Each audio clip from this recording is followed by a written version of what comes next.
आगे बढ़ते हैं, बात अब बिलासपुर की करते हैं, जहां पर हाईकोर्ट की तरफ से शिक्षकों को बड़ी राहत दी गई है, या फिर यूं कहें कि शिक्षकों के हक में यह बड़ा फैसला सामने आया है। बड़ी जानकारी आपको बता रहे हैं। और साथ ही बात की जाए तो बिलासपुर से यह बड़ा अपडेट आपके सामने, और साथ ही पूर्व सेवा पेंशन में जोड़ने का आदेश दिया गया है। सरकार की अपील डबल बेंच ने खारिज की है और सिंगल बेंच का फैसला बरकरार रहा। पुरानी पेंशन योजना में मिलेगा लाभ, संविलियन से पहले की नौकरी का समय भी जुड़ेगा।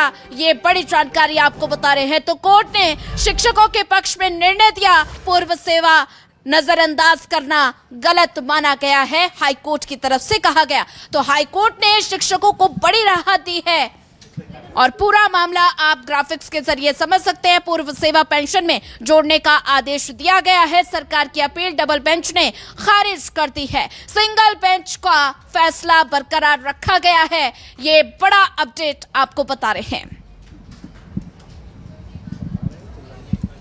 तो साथ ही आपको बता दें कि शिक्षकों के हक में ये बड़ा फैसला, और इसी पर ज्यादा जानकारी साझा करने के लिए हमारे साथ संवाददाता वीरेंद्र गहवई जुड़ चुके हैं। वीरेंद्र, बात की जाए तो बिलासपुर हाईकोर्ट ने शिक्षकों के हक में बड़ा फैसला सुनाया है, क्या इस फैसले को अंतिम फैसला माना जाए?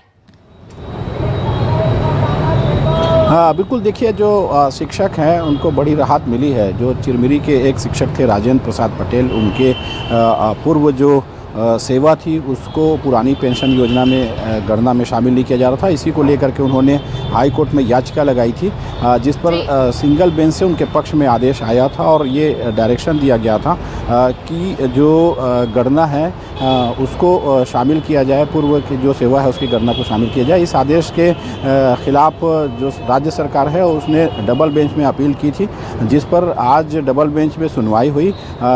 राज्य सरकार ने ये तर्क रखा कि जो पूर्व में जो सेवा शर्तें हैं, जो संविलियन की शर्तें हैं, उसको लेकर के ओपीएस में ये बात रखी जाएगी, लेकिन चूंकि हाई कोर्ट ने इसको खारिज कर दिया है, तो अब जो है शिक्षकों को एक बड़ी राहत मिली है। और जो शिक्षक जिन्होंने पूर्व सेवा को गणना में शामिल किए जाने की मांग की थी, उनके पक्ष में ये फैसला आया है। जी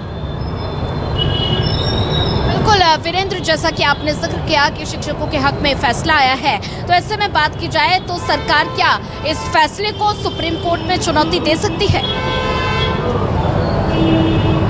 हाँ देखिए, अभी सरकार ने जिस तरह से पक्ष रखा है कि जो संविलियन की शर्त थे उसके आधार पर ही जो पेंशन की गणना की जाएगी, तो ये कहा जा रहा है शिक्षकों की तरफ से कि सरकार फिर से एक बार ये कहेगी कि जो संविलियन की शर्त थी उसके आधार पर ही जो आगे की गणना की जाएगी।